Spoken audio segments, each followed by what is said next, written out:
duties. Mr. Speaker, as I finalize, because this was a procedural motion, I think this Senate is expected to have a fairly adult conversation on issues affecting this nation. And Mr. Speaker, the issue of jobs has come up. And I don't want to take a personal approach to it. And I'm glad that Senator Keroche is in this House.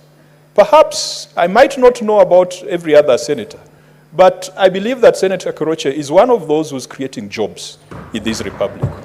Mr. Speaker, and I want to disclose this. When Senator Keroche joined this House, she talked to most of the senators. She talked to me and told me, I'm expanding my operations.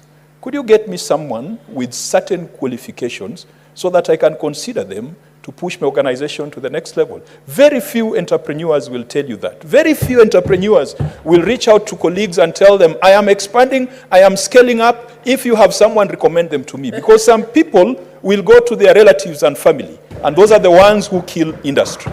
Senator Keroche, I'm very proud of you, and I'm very proud of what you've been able to achieve in a tough environment.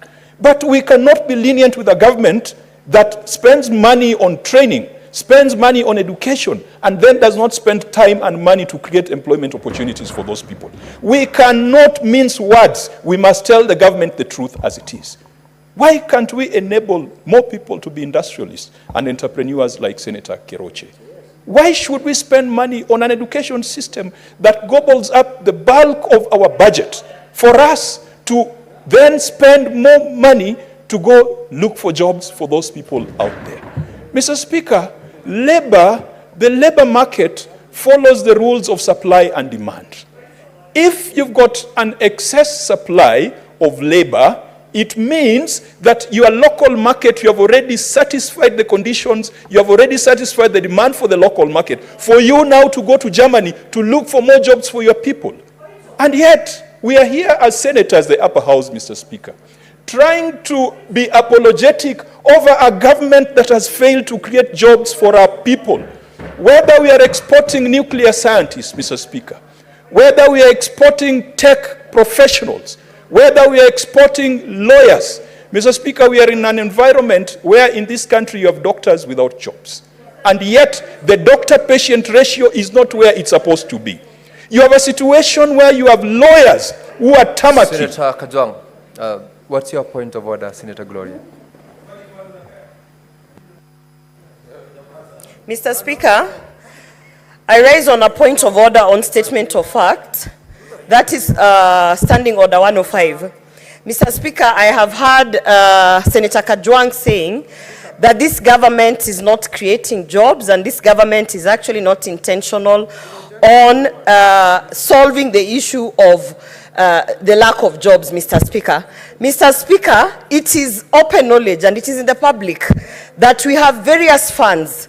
We have the Uwezo Fund, we have the Women Fund, and all those funds are intentional to ensure that we create enterprises. To be able to make jobs, Mr. Speaker, we must push enterprises. We even have a new ministry of micro and whatever enterprise, Mr. Speaker. So is it in order for someone to stand and say that this government has made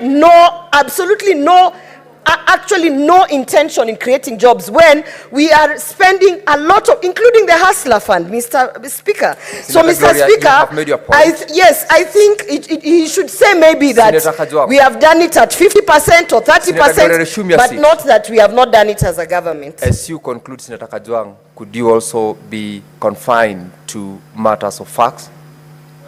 As you conclude. Mr. Speaker, I invite the House to peruse publicly available documents, the report of the Kenya Institute of Public Policy and Research, KIPRA, the report of the Kenya National Bureau of Statistics. The numbers are there. The unemployment ratio, the unemployment rate is there. The Federation of Kenya Employers, the rate of unemployment is there. It is not getting any better. And that is why you have now a policy of growing diaspora